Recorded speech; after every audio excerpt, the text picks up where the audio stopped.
Hello and welcome to the Unlucky Frog Gaming Podcast. You are joined by two of your usual... No, got it wrong. Start again.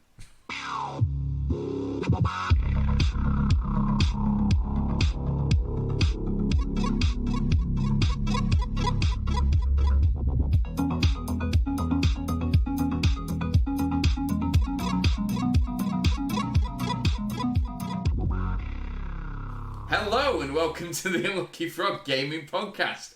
You are joined by your two usual hosts, Tom Manring. Hello. And myself, Josh Hartley. How are we doing this week, Tom?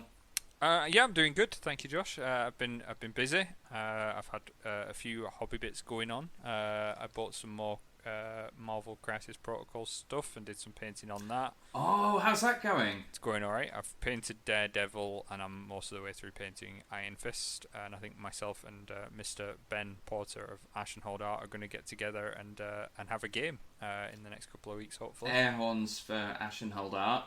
I was speaking to Ben about this the other night. He was showing off some of the minis he's been painting for it. So, are you going for, what is it called? The Marvel Knights? Yeah, Marvel Knights or Defenders. Right. Either or kind of work. The kind of more street level dudes that aren't necessarily like the Spider Friends or the Web Warriors or whatever they want to call themselves. So it's stuff like Daredevil, Iron Fist, Luke Cage, Blade, Punisher, all those kinds of people. Oh, nice.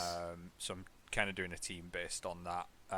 And then outside of that, I just actually got delivered today. I got the newest 5th edition D&D supplement as well, which is the Feywild Adventure. Wild Beyond the Witchlight, I think it's called, or something like that. We talked about that a little while back. It looks really cool. Yeah, well, I actually got it. I didn't get it for the adventure. This is a 30-odd quid book, right? And I bought it because it has a race in it that I want to play. Okay. Which is basically rabbit folk. I'm not a furry, just to get that out of the way before there's any Tom accusations. is a furry, confirmed. Right, hold on, because you're also a fan of the Sonic the Hedgehog games. I know how this is starting to look for me. I'm just saying, he wants to play as an anthropomorphic rabbit in D&D, and you are a fan of Sonic the Hedgehog. You know, we've got a Venn diagram on the go there. Maybe I'm like a closet furry. Maybe I just don't know it yet.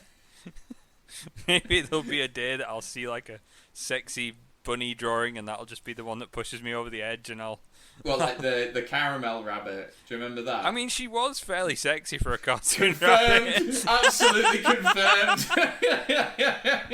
I think apparently the one that clinched it for quite a few like sort of furry births was Lola Bunny from Space Jam. Okay. Apparently she was a bit of a catalyst in the furry community. You involved a lot in that community, Tom. I am not involved in that community. Okay. How dare you, sir? Okay. There's no shame here, no judgment. I feel that's how you know. I mean, you can't judge me. I'm not in that community. I just think rabbit folk are cool. Like, when I grew up, right? I know we're going off track already. When I grew up, I was a big fan of the Redwall Abbey books. I don't know if you ever read those. Oh, yeah, no, Redwall's cool, yeah. Yeah, so I read a lot of that, and I just like the idea of, you know, anthropomorphic animal warriors, not sex symbols, just warriors. And, you know, that kind of thing. That's the kind of thing that I enjoyed, not anything untoward. That I need to turn off my internet safety browser on. I mean, I do remember when we were doing the when you did that DuckTales one shot for me last year, and you had an image of, it wasn't an indecent image of Baloo the bear, but you did have I'm guessing it was from DeviantArt. I think it might have been, yeah. Because he did have a very wry smile to him, and it looked like maybe like it was cropped at an appropriate position. Like he knew a little too much. Yeah, no, I think I said this to you at the time when we were doing the DuckTales one shot for your birthday, and I was searching for images for characters. It was not a good time for me. Like it was rough. Like if you are ever in the situation that you find yourself Googling several characters that belong to the Disney property. Just be very careful what links you click on is the best advice I can give you. See, humanity, what's wrong with you? Come on. Hey, let's not kink shame. That's not what we're about. You know, if that's what gets your rocks off, then fine. Just maybe, keep it on the dark web or something. Yeah. Dial it back. Yeah. You're at an 8. I need you at like a 4 on the furry scale. Like, I'm sorry, this is too much for me. Right. How are you, Josh? I'm good. Yeah, I have nothing like that to report. I think gaming wise, I'm a bit frustrated because I'm in between moving. Basically, I'm waiting for my new place to become available. So I haven't been doing an awful lot of hobby stuff, as in like painting and modelling, which I normally like to do. And I got the other week, I got the first 2 issues of Warhammer 40,000 Imperium. Okay. So there's a part of me that's actually wanting to... I haven't opened them yet because I just want to keep them together so that when I do get to getting around to building those minis and painting them, that I'm not having to search through bins or like whatever to find the sprues that I'm looking for. Yeah. We talked about Imperium earlier in the year when they first announced it. So this is the first couple of episodes coming out, and Tom's going to notice I keep looking off camera because I'm looking at them on the seat next to me. I'm gutted that this wasn't a thing when I was young, but I'm also really glad because I would not have stood a chance against Games Workshop if they were releasing these kind of magazines. Although I know a lot of people who got into Games Workshop through Lord of the Rings, and specifically the weekly Lord of the Rings magazine that they did that was in this sort of vein. Mm-hmm. So I suppose it did exist, kind of. Yeah. But no, it's so I'm glad that they've arrived. I got a complimentary plastic snippers, some plastic glue, and what I understand from the internet to be the worst paintbrush in existence. But I mean that's not why you subscribe to this. You subscribe to this for the sweet minis, and so I've got some of those to work on at some point. Sweet plastic crack. Oh yes. Other than that, not been up to an awful lot. I got up to some webcam Magic the Gathering and I did some in-person stuff with some of my pals from back in England. So we played a bit of that as well. Nice. But yeah, just keep on keeping on. No, what's the phrase? I've ruined it now. I'm not sure where you're going with that, to be honest. I'm just busy away. That's fair. There we go. So I think we've obviously over the last few weeks we've had quite a few guests on, which has been great. But we've maybe fallen a little bit behind on news, which is especially pertinent because there is a lot of it. We've got some big things to talk about, but we'll start with Gen Con. Gen Con was last weekend. And by all accounts, it seems to have been a success. And I had a quick look because I did this with UK Games Expo as well. I was with the environment that we're in. I'm curious as to have there been any coronavirus outbreaks linked to it? And as far as I can tell, anyway, it's still early days or relatively early days, but it doesn't appear to be, which is good. That's a good sign for us who are kind of watching carefully what's going on with the conventions, with hoping that it'll be a lot more smoother going to the next year. Yeah. There were some announcements news-wise. Games Workshop did a ton of announcements at this Gen Con, which I can't mind. Do they normally do this? I know they normally attend Gen Con now, but I don't know if they had any they've previously done exclusive announcements for it. I think the third-party conventions are becoming more and more of a thing for them. Because I remember back in the day, they just didn't do anything outside of Games Day. They just wouldn't really support other conventions. But then, as Games Day has become less of a thing, really, nowadays, even outside of COVID times, they've done more and more conventions. Because obviously they did stuff at the UK Games Expo that we went to, and they've done stuff there since. And Gen Con as well, they've obviously released quite a lot of stuff during Gen Con this year as well. So it seems to be something, and I think it's smart. really, because a lot of their audience Yeah. are going to be at these things, right? So I do think it's a good idea for them to attend these and put on a show, and they certainly seem to be doing that, and it does seem to be paying off. So yeah, we've had a few announcements from them. I think notably the one that the internet has latched on to has been the reveal for the miniature for they're coming out with a new Black Templars range. Tom's excited, more dudes in power armor. And the miniature that the whole internet has latched onto is the one for High Marshal Helbrecht. Please, we'll have a link in the show notes. Look at it because it is something else.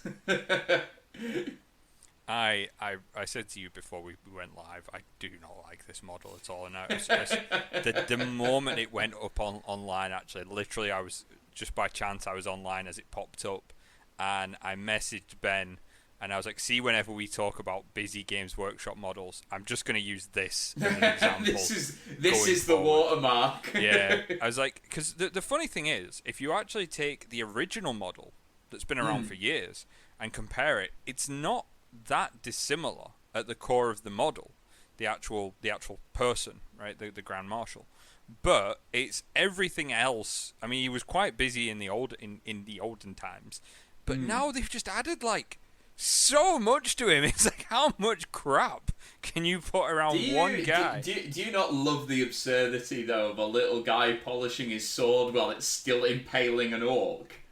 I think that's brilliant. I think it's horrendous. I think it's too much going on. It like, see, if you take even just one or two of those elements out, it becomes a bit more bearable. But you've got the dead orc, you've got the guy polishing the sword, you've got a guy behind him carrying his gun, I think, if memory serves. He's got like so many purity seals and like crosses and icons on him.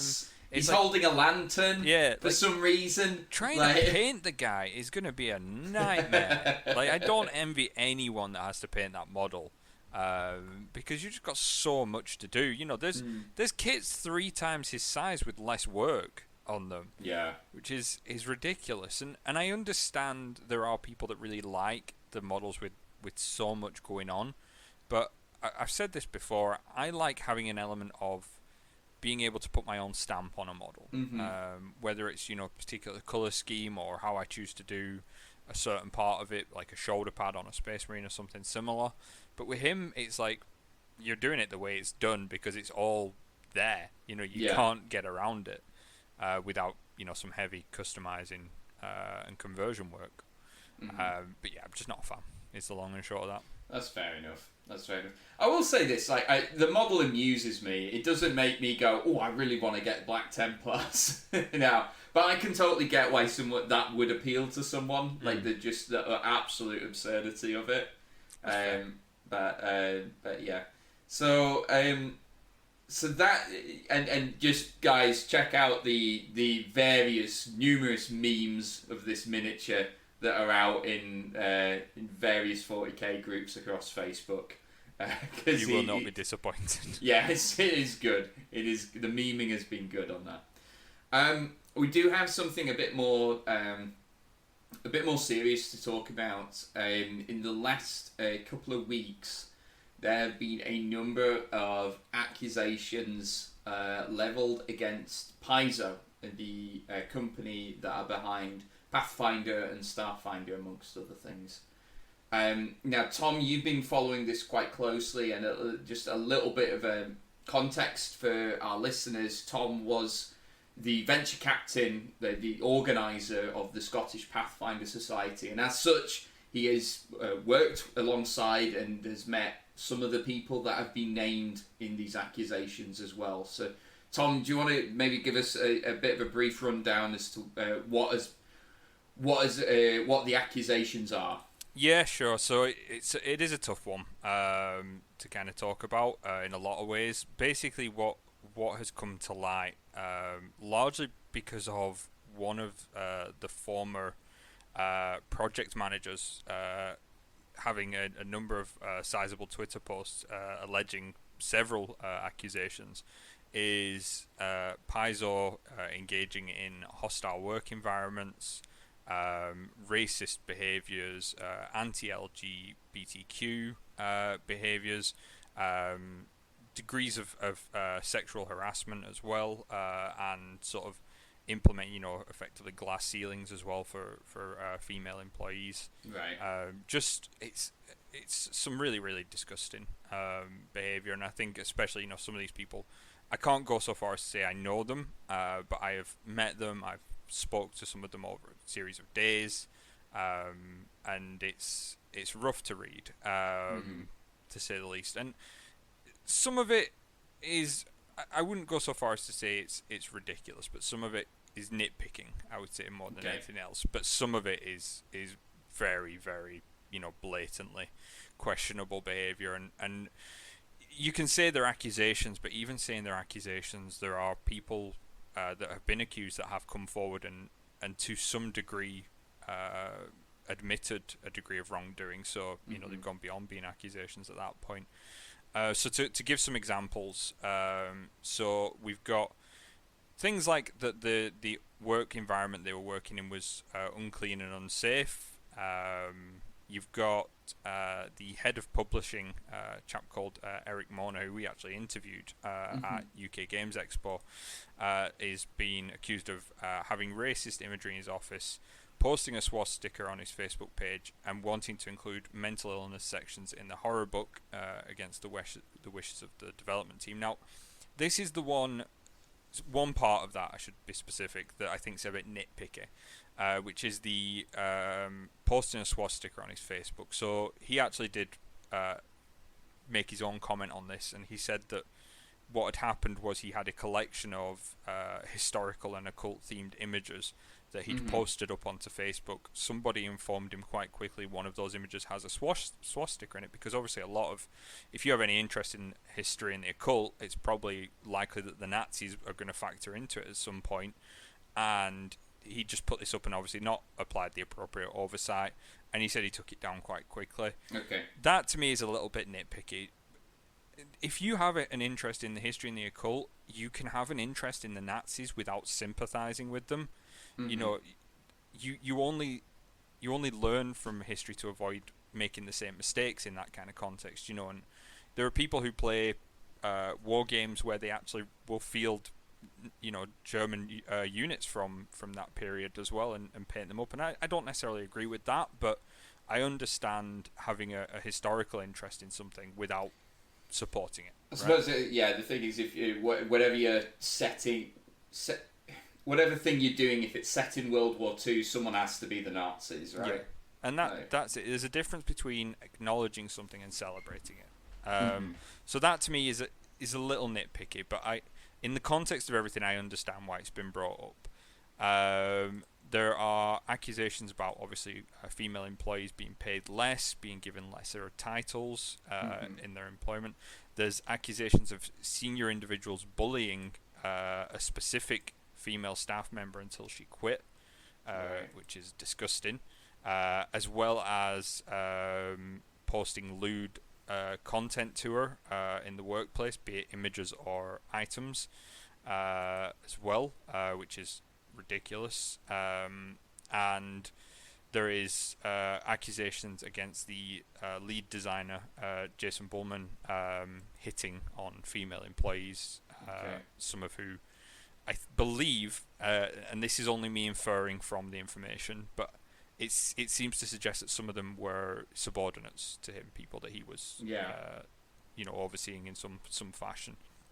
So there's a lot to take away from it.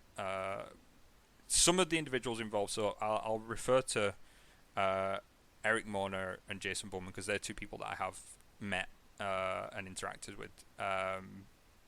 Eric has always seemed like quite a nice guy to me in the couple of interactions I've had with him. Now, obviously, I can't comment on the things that have been said here, and certainly the person who made these accusations, Jessica Price, who put up all these Twitter posts, has gone into a lot more detail, and she's worked with him a lot more closely, so she certainly has a lot more credibility.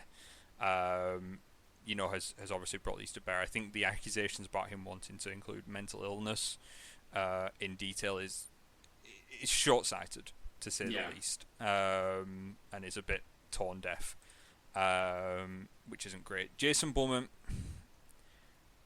on a personal note, and a lot of people who know me, I'm not a big fan of Jason. I always found him a little bit dismissive, and I always felt like he kind of talked down to you. Now, if I feel that as a random guy, how are you going to feel it as an employee? Yeah, it doesn't speak too highly of how other people might feel. I think he actually did talk about the accusations, and what really annoyed me was he initially flat out denied them. He put a post up on a Discord and said, "This isn't true. I maintain a high standard," all that kind of your usual denial. And then within a week, put a post up which blatantly called into question that denial. So he admitted that he had hit on, I believe it was Jessica, the person who made the post. She had rejected him, and he had basically withdrawn from talking to her. He did say he was drunk at the time, but that's not an excuse. No. He doesn't really. He kind of says something along the lines of that he's friendly with other women, and if it's been construed that way. I don't have the exact wording in front of me, so this is I'm going off. I've read a lot on this, a hell of a lot of posts and comments from various people who've been involved in it at different levels. But to me, if you turn around and say none of this is true, and within a week come out and immediately call that into question by saying, well, clearly at least one part of it is true. How much stock can you put in any further denial? And I'm not saying that automatically makes it true, but it certainly calls into question any further denial there, especially when you've got people flat out accusing you of it. So that's not good, right? And this is from what you've got to bear in mind. This is a company that have almost sold themselves on how inclusive their product is. They've focused on characters of different racial backgrounds. They've focused on characters with very heavy supportive elements towards the LGBTQ community. They've had pride flags on things, and all the kinds of things that you would see from someone who is looking to be an ally or support these things.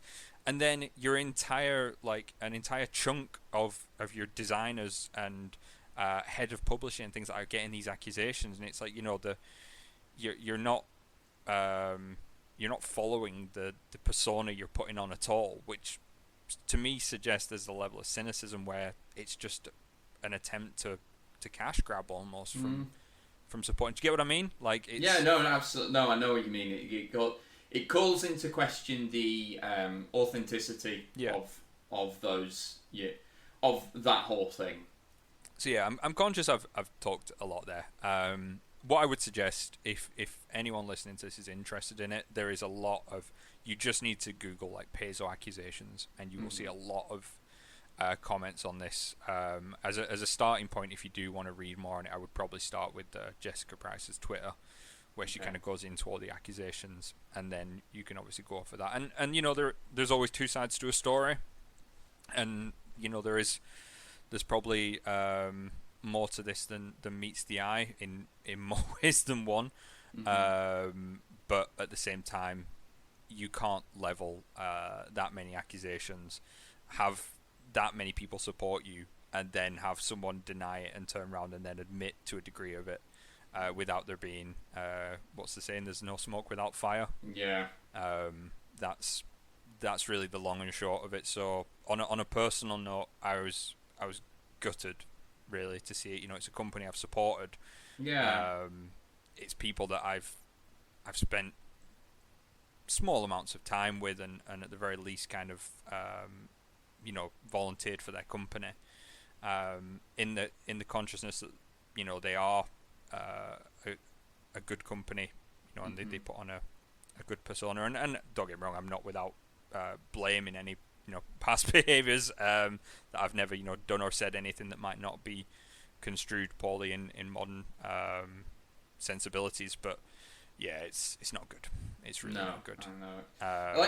Like you say, it's disappointing when this happens to companies that you're into their product, and you get invested in not just what they put out, but who they are. Mm-hmm. You know, and we've seen just this year alone. In fact, we've seen some pretty big headline grabbing instances of this. I mean, the one that is not tabletop but tabletop adjacent, I would say, is Blizzard Activision. Mm-hmm.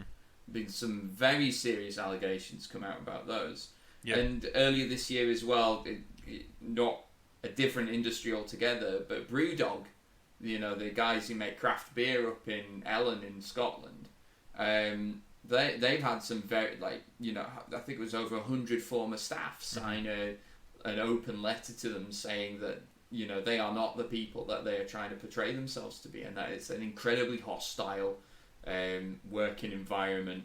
So I don't know what to take away from that. I suppose on the one hand, there's a part of me that it's rubbish that this is happening, but maybe the fact of the matter is these sort of working environments have been, they haven't cropped up overnight. They've existed for ages, and maybe now we're in a world where people actually feel empowered enough to call it out, and to try and, you know, make companies change for the better.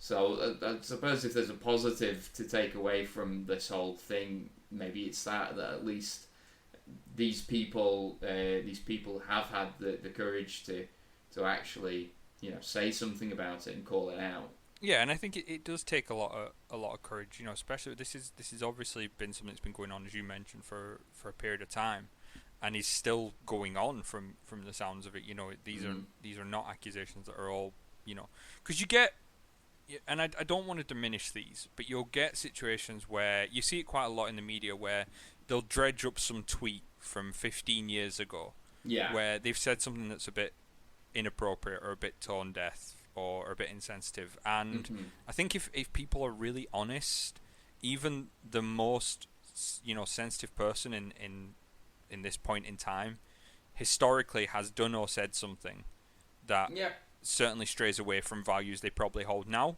And I find that kind of gets up my nose a little bit, because, you know, while it's certainly valid to question what someone has done historically, you can't hold something from 15 years ago to the same standards now. But in this circumstance, that's not what's happened. This is a behaviour that has, bearing in mind, Paizo haven't been around that long in the grand scheme of things. No. Certainly not to the presence they are now. You know, they've got maybe, off the top of my head, maybe about 12 years of real, you know, being a real powerhouse in the tabletop role-playing community. And you've got these people that, you know, these are people that are leaving in like the last couple of weeks because of the way they've been treated. And people, you know, speaking up about behaviour that I can certainly have see have happened in the last, you know, five or 6 years, up to probably now as well. So you've got to hold them accountable to these standards, especially because they've put on this, what you can only really at this point call a facade of being a supporter and an ally and, you know, championing a cause that you're not actually championing behind closed doors. If anything, you're harming it. You know, it's one thing to not put on the public face of, you know, we promote all this and we do all this, but it's another to say that you do and then go in the opposite direction, you know, in the back office. That just it annoys me, and it's a really crappy situation if I'm being honest. But yeah, that's my 10 cents on that. So yeah, have a read about it yourself if you're interested in it. I think the thing that's always interesting with these, and it's funny you mentioned Blizzard Activision, because it's a similar situation with those. It becomes at that point, do you continue to support that company? Yeah. You know, it's are you comfortable buying that company's products, and to a degree, are you even comfortable engaging with materials you currently own? Now, I run at the moment 3 Pathfinder First Edition games, and I haven't bought anything from Paizo for a while because I don't play Starfinder. I'm not interested in Second Edition, so that issue is kind of removed for me. But I know, like, by way of example, when the Blizzard news hit, I pretty much made the decision that I wasn't going to really purchase anything from them until I saw actionable behavior. I still play some of their games, probably to a lesser degree, because you have to bear in mind that while these are hellish accusations and truly horrific situations for people, there are also innocent people involved in this, including the accused, who have worked, not the accused, sorry, the accusers, who've worked on these products. You know, they've put their time and their effort and their passion into it. So if you don't support that, you're also not supporting that person. It's a very muddy situation to be in. Yeah. Because you don't want to, hinder the people that are still working for the company that are innocent in this, or even worse, are victims of it. But at the same time, you don't want to support the people that are putting them in that situation in the first place. So it is a really tricky situation. I think you've got to deal with that on a personal basis. You know, where does your comfort level lie, and where do you want your money going? As I say, I probably won't be buying anything from Paizo for the foreseeable future. Not that I was planning to. I'll probably play out the games I've got running in it and probably take a break from it, which I was probably planning to do anyway. So Okay. it's not going to have too much of an impact on me. But I know if I was involved in like society and things like that, still I wouldn't be comfortable being part of it for the moment. But again, that's a personal choice. Yeah. Well, if there are any further developments from this, obviously we will keep you guys posted. So by all means, stay tuned. I'm going to close off just with another news story that is just breaking on the day of recording, and this is a big one. And now I'm going to stress that currently this is a rumor, but it is a founded rumor. It looks like it is originated from the finance. The finance columnists unquote, but basically it is reported that Asmodee, the owners of that company, who are PAI Partners, a private equity company, are seeking to sell Asmodee for a price of €2 billion.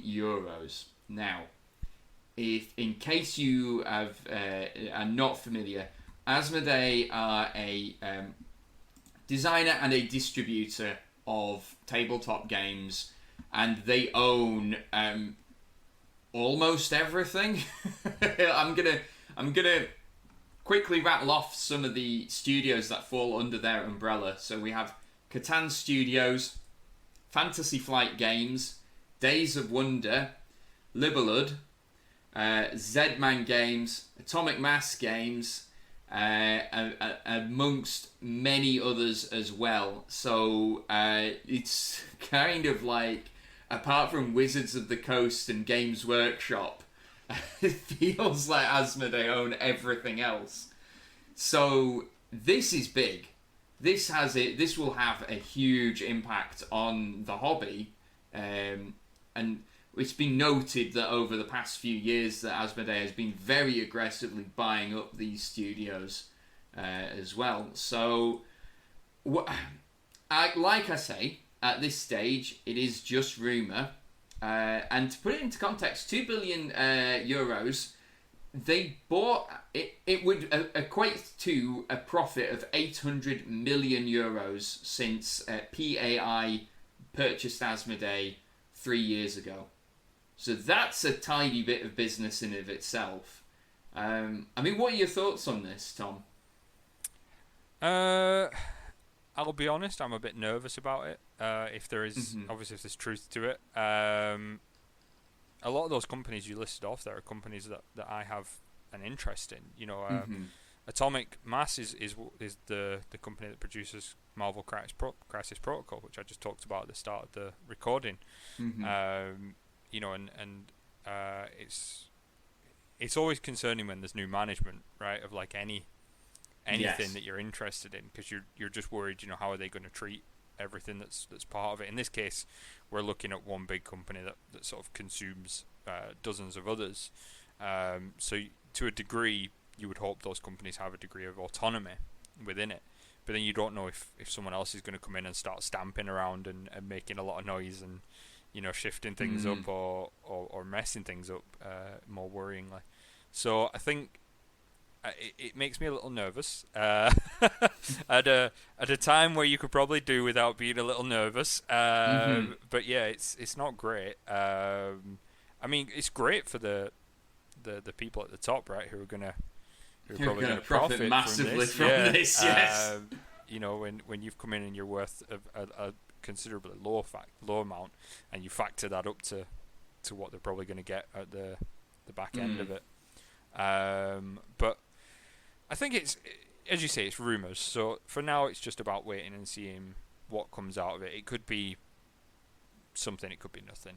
You know, we just don't know at this stage. But certainly, if it's being mentioned, there's probably, again, there's no smoke without fire. So there's probably something going on, and it's probably a watch this space kind of situation. It's interesting how rapidly they have evidently grown over the last 3 years, that they're looking for €2 billion for them. Now, whether that's the figure that they go for in the end, who knows? But they clearly expect that it should land in that ballpark. I think the pressing question for you, Josh, is if you had €2 million, would you buy Asmodee? 2 billion. 2 billion, is it? Oh, jeez. Yeah, it's €2 billion, man. It's huge. Yeah. If I had €2 billion, I would not have a care in the world, and I would not be considering buying Asmodee. That's for sure. But I'm never, ever going to have that problem. Never say never. But, you know, the podcast is getting more popular. On a serious note, though, actually, because that's something I wanted to discuss. Who's going to be in the market for them? Now, I think at that price, you're looking just at private equity and venture capital companies. I don't think there are existing other companies that would want to attempt to swallow them. The mad thought I had for a second was, I wonder if Hasbro could have a go for them, because that would be huge. That would make. But I don't think. I think that's a far too big a ticket for Hasbro to have a go at. Would Hasbro even be able to? Because you've got that. There's obviously the anti-monopoly stuff in there. If Hasbro bought them, they'd have a massive stake in the industry. Yeah, I don't know how that works internationally, though. Right. Bear in mind that Asmodee, unless I'm mistaken, is based in France. Right. And Hasbro, an American company, so I have no idea how that works, and I'm desperately, quickly looking over the history of Asmodee to make sure I haven't royally put my foot in it. Group headquarters are in France. Okay. So I have to admit, I am not savvy on the anti-monopoly laws when it comes to international level stuff, but yeah, it would give Hasbro a humongous stake, a humongous share of the tabletop gaming industry. But I dare say, for law reasons, it's probably just gets lumped in with toys. So do you think so? Yeah, you might be right. I'm almost certain. Yeah, man. It's crazy though. If you think if Hasbro owned that, I mean, what's really left to even Games charge Workshop at that point? Yeah, I mean, you've got Games Workshop and a few smaller studios that'll probably have something. I think are Upper Deck part of Asmodee? Don't know if they are or not. You got Upper Deck, Fantasy Flight Games as well. I don't think I saw on the list.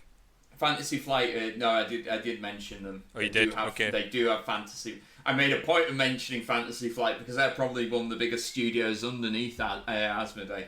Yes, so, I mean you're really taking pretty much every studio I know of, at least, is included in that has any, apart from like your independents or your your sort of couple man bands, every studio with any kind of pedigree, and no disrespect to the others, but is included in that, and that's you really. That's Hasbro has everything. You just got a massive chunk of the gaming community. You pretty much just dictate what happens at that point. Yep. And I think that would be the most... It was concerning the way that Asmodee were buying up these other studios to begin with. Like, if there's even more consolidation in the hobby, then I don't know if that works out being a good thing for us hobbyists. I don't think it does. I don't think there's any way you cut that it's a good thing, you know. Well, no, the one thing that it is good is that it means that all of these studios are going to keep going, or are likely to keep going. Yeah, and they're going to keep producing this product that we buy. Yeah, but if you remove competition from the market, you remove the drive to excellence. Yeah. You see it with, like, I mean, again, to reference Blizzard, one of the big kind of things that's been pointed at them is that because they've been so dominant in the MMO market for so long, they're just not striving for excellence anymore, because they were perched in a position they couldn't be unseated from. So why, why bother? You know, if you're at the top and no one can get you off it, you know, what do you have to push you to go any further? That's true. I mean, there's some people who'd be like, yeah, don't rest on your laurels and all that jazz, but yeah, I think if Hasbro had them, I'm not saying it would, but I think there's definitely the potential it would be a poor thing for the gaming community. All right, well, I think on that, I almost Top Geared it there, and on that bombshell, remember Top Gear? Top Gear? I do remember Top Gear. Yeah, there we are.